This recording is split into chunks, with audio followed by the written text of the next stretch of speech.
All right. So I top stitched the zipper panel, like I said. So now it's all nicely lying flat.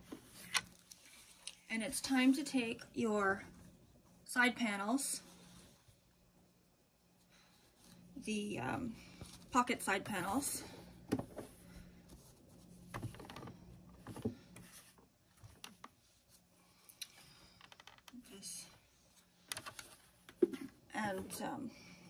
and you're going to be sewing them to the ends of your zipper panel. We'll start with the one that doesn't have the zipper open because it's easier. Now, it's easy to see which way it's supposed to be.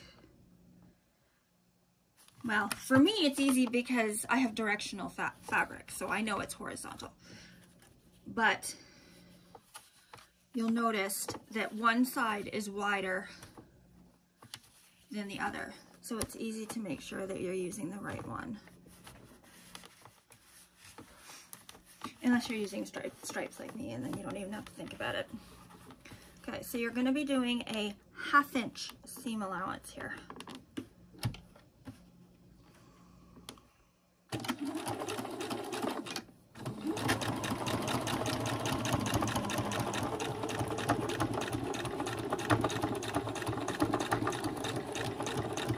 I like to slow down a little bit when I'm sewing over the zipper, just to make sure that I don't have any issues. Every once in a while, usually with bigger zippers than I'm using, but I've had needles hit and break on zippers before. So I like to make sure that I'm not going to have any accidents. But again, not typically with this size of zipper. And you're going to go to the other side. Now this side is a little bit more complicated because the zipper part opens.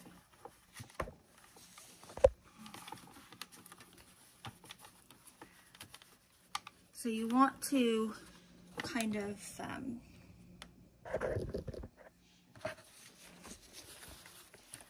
pinch the zipper together a little bit. Not so that the teeth cross over. I don't know if you can see what I'm doing here. Let's see if I can.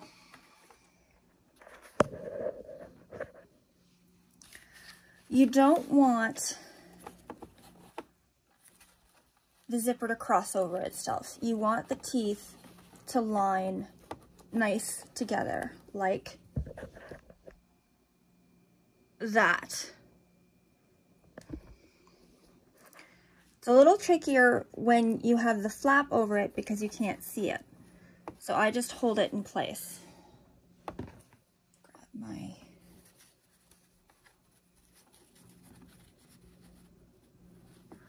I'm tired. I shake more when I'm tired. Apologize for that. I'm not bumping the camera. It's just me shaking. There we go. And again, you're doing your 1/2 inch.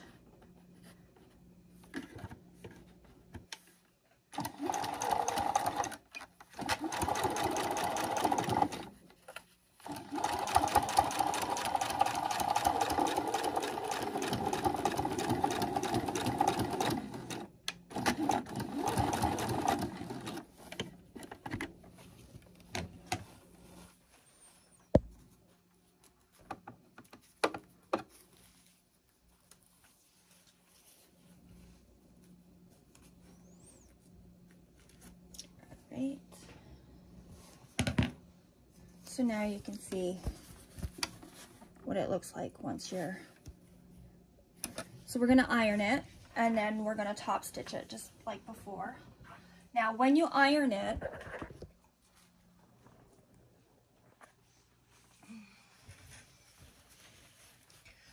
you want your seam allowance to be down, not up towards the zipper. So you're folding over your side panel over the seam allowance so that it's not towards the zipper. And I'm going to move the zipper pull out of the way to make sure I can get a nice flat seam. You're going to iron it. I like to use a little extra steam as well. I'm going to do the exact same thing on the other side.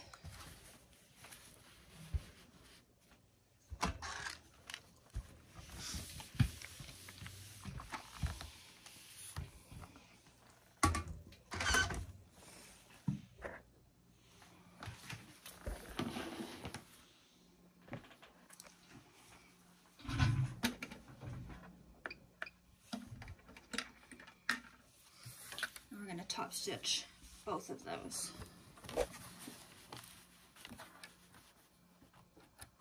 Backpacks tend to go through a lot of wear and tear, so you want to make them as strong as you can.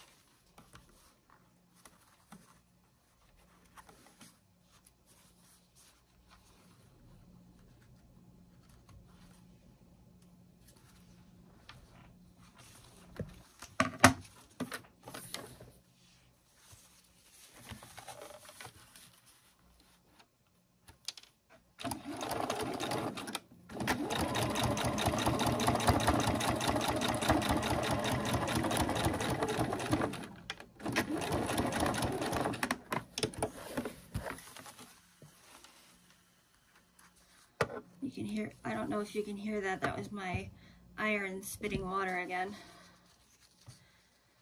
One of these days I'm going to replace it, but not today.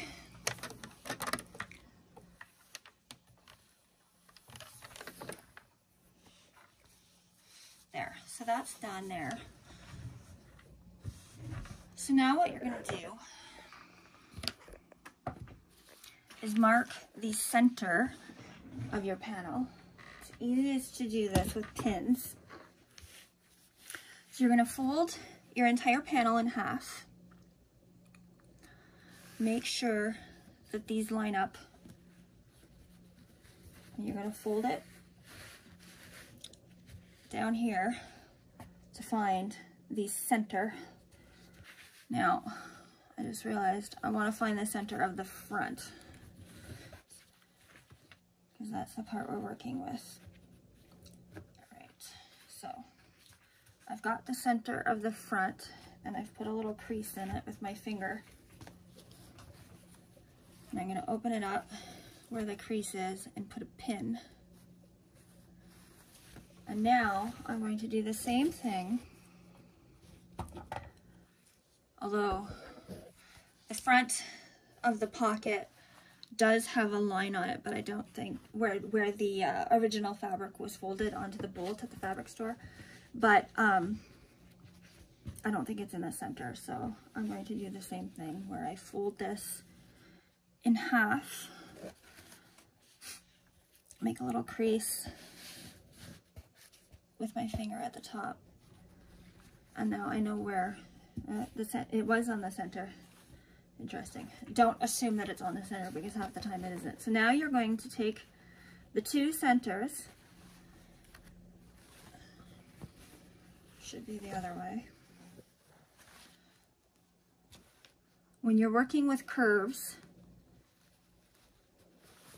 like this, I find, I'm not an authority, I have been sewing for 30 years, I find that it's easier to sew on the side that has the curve rather than the straight side. It prevents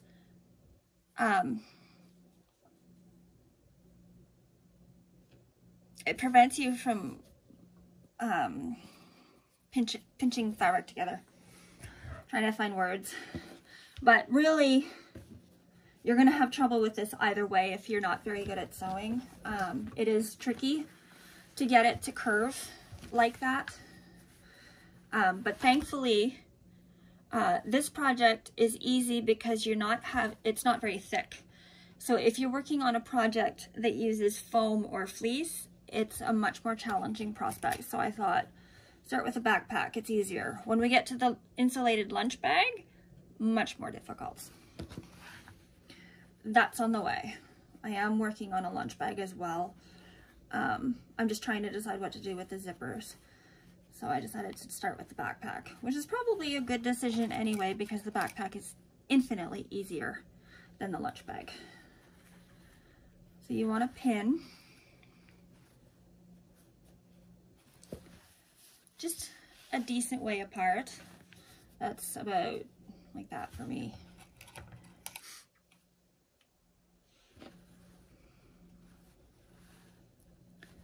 Now, I'm notorious for not following patterns, but this time I'm trying, with the exception of the zipper on the main compartment, which I'll show you later, I'm trying to follow the directions exactly so that you have a reference.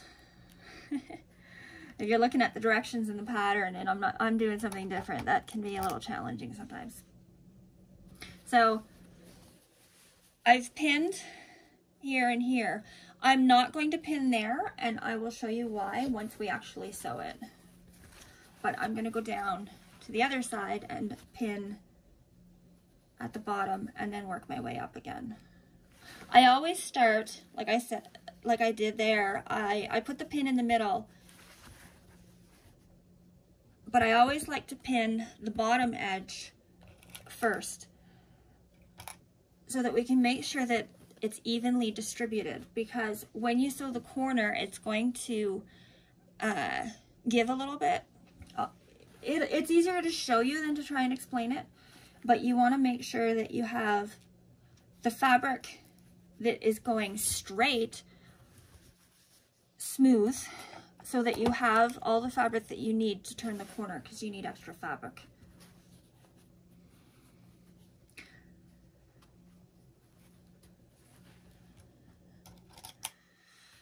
But again, it's easier to show you rather than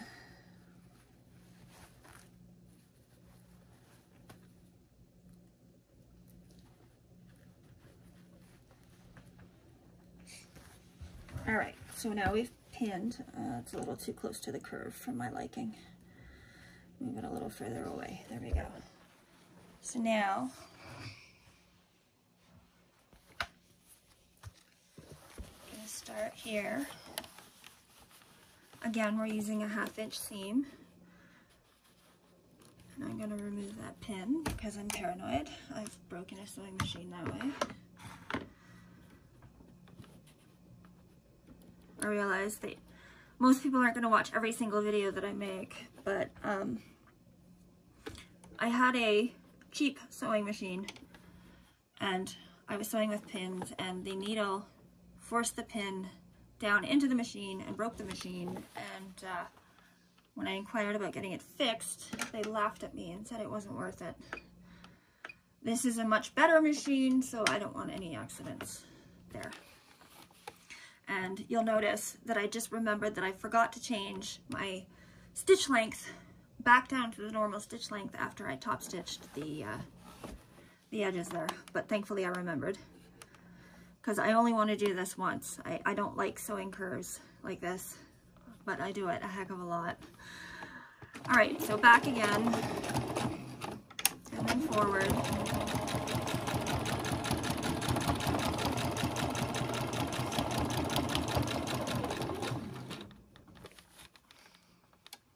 I'm gonna have to stop sewing soon because I'm starting to have issues.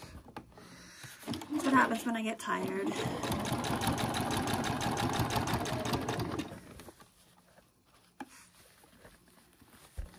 And pulling these pins out is worse than pulling out teeth, I think.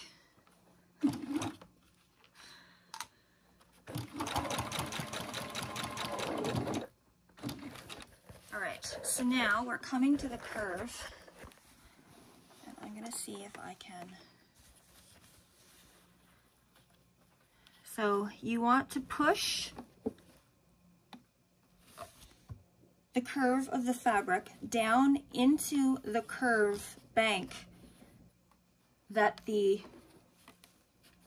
straight fabric is making. It's making a bank like a racetrack, basically. So I don't know how well you can see that with my finger there, and it's white, which can be hard to see, but you'll see it's coming up around, and I'll show you the other side too. So I'm pushing the fabric down, and there's a little bit of a pucker there, you'll see. That's normal. And on the other side,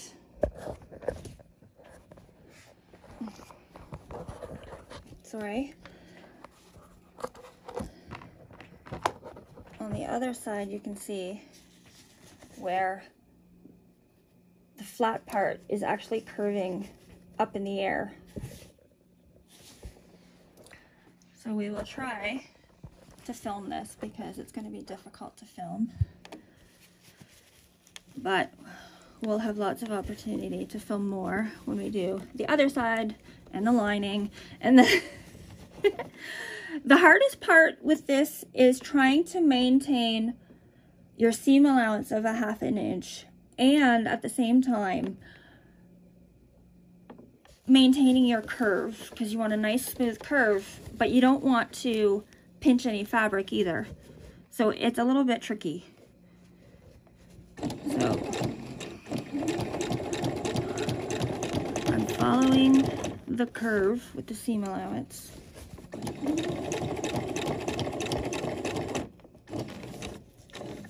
want the needle to go down because I need to flip this over because this here is going to get in my way. So I have to tuck it under to make it straight. So now the fabric is lying flat because I'm almost all the way through the curve. And so now it's flat again. But you'll notice here that it's bunched up. That's normal.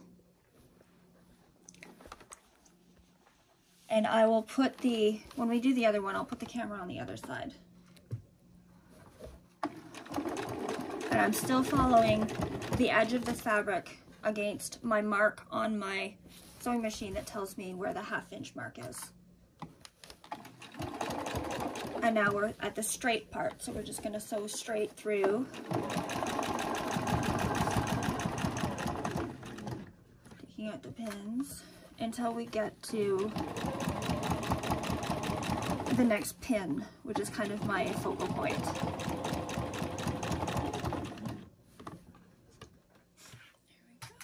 And now we're at it again, and you can see without my fingers in the way that this is tilted upwards. And so when you come around here, I need some more space here. So when you come around here, I'm pushing that fabric down into the curve.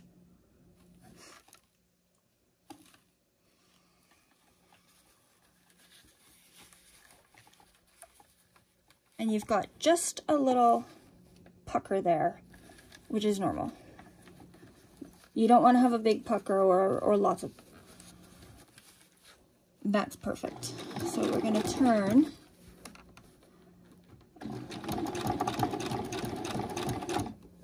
My fingers are still in the way. But you can see here, let me see if I can raise the camera up a little bit. That's the nice thing about this tripod, is it's flexible, so you just move it however you want to. There. So my 1/2 inch mark is right here. So you'll see here where the fabric is right on that 1/2 inch mark. That's how I know that I'm getting a smooth curve as well. But you'll see with me holding it down, we've got a pretty sharp curve there.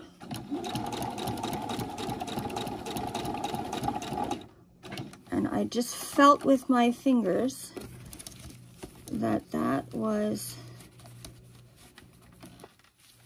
slipping a little bit too much. There we go.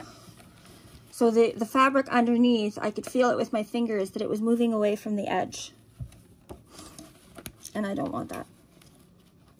So I've moved it back to where I want it. I'm going to continue around the curve until I get to the pin, which marks the end of the curve. And now I'm back at a straight part again. Set that, whoops, accidentally knocked the camera here. There. So now it's just a straight.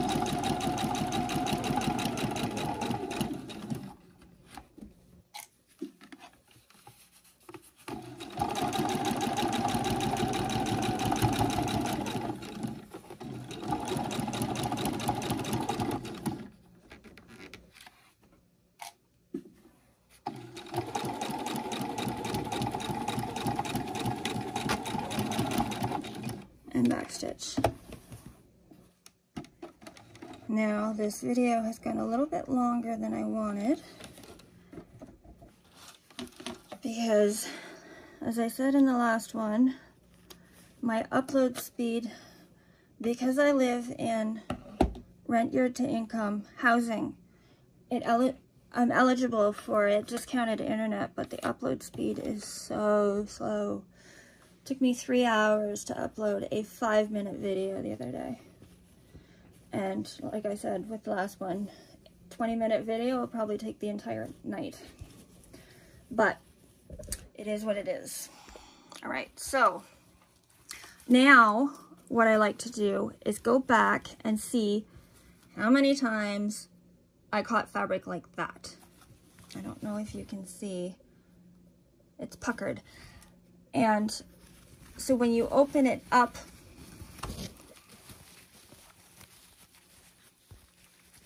to the right side of the fabric, you can see here that there is a fold here in the fabric.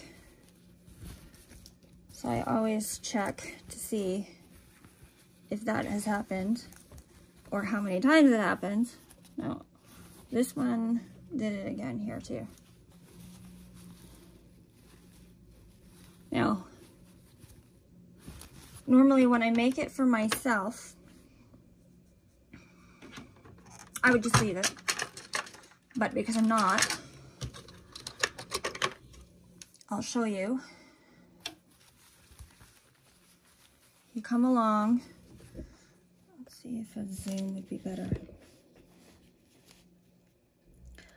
You get your finger, where the pucker is, the stitch tends to be stretched out, so it's really easy just to stick your seam ripper in and cut it. And if you pull it gently, it will smooth out. So I'll do that with the other one.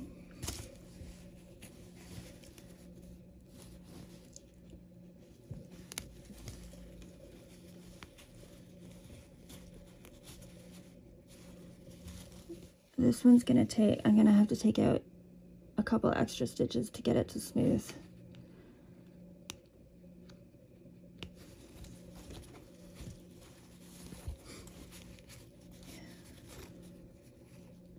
It will smooth out once we sew it.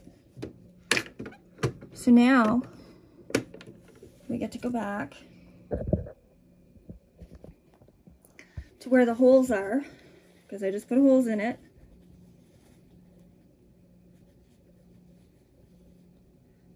Actually, I just noticed that this one,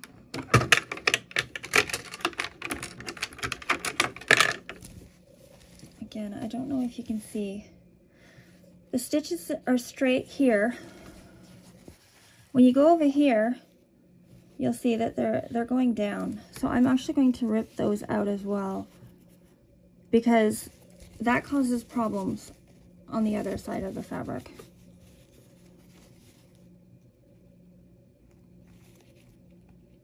Now I could rip this my normal way, which is a lot faster, but I don't want to go too far. And when I do it the other way, I can't see how far I'm going. and I only want to take out a few. One more. There we go.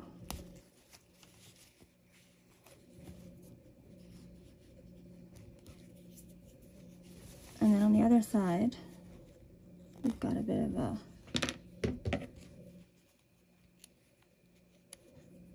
right. Now I'm going to double check the other one because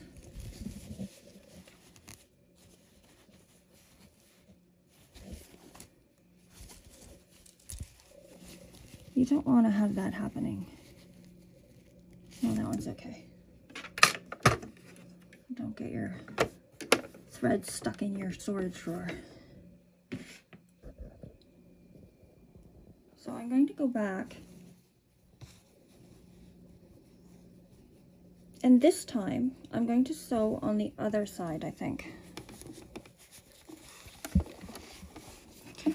Because it's already held in the curve, I think it'll be easier to do it this way. It's a little finicky, but it's a good learning tool, I guess. Okay, we're trying to figure out where the stitches are. That's the problem with white thread too.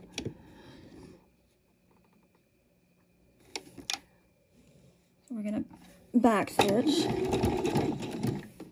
And I just realized with it zoomed in like that so much, it's probably gonna bounce a lot, so I apologize for that too. Okay, so I'm holding it, you can see it's nice and flat. You will get a little bit of a pucker, but you won't get the fabric caught like it was. And you still want to maintain your seam allowance. I'm not worried about that little bit sticking out, that's fine.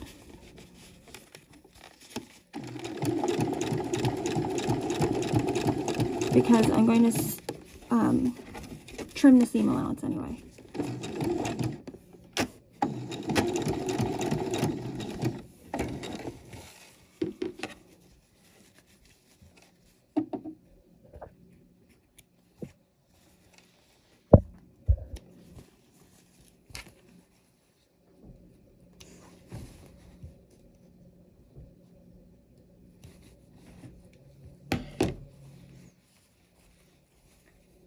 Now I want to look at the other side. Get my iPad out of the way.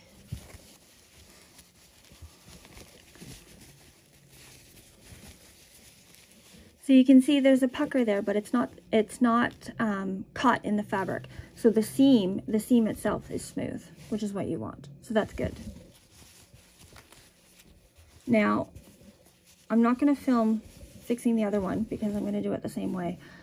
So I just want to cover one more thing because this video is 30 minutes long, which is going to take forever to upload. So I'm just going to show you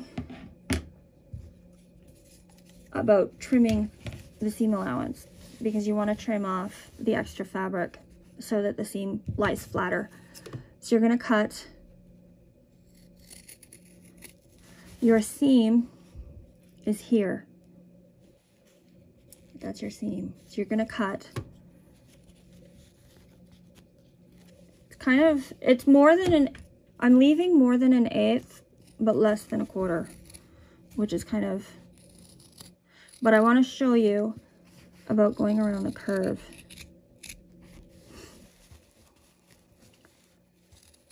So you need to make sure that you're maintaining the curve the same as the stitches.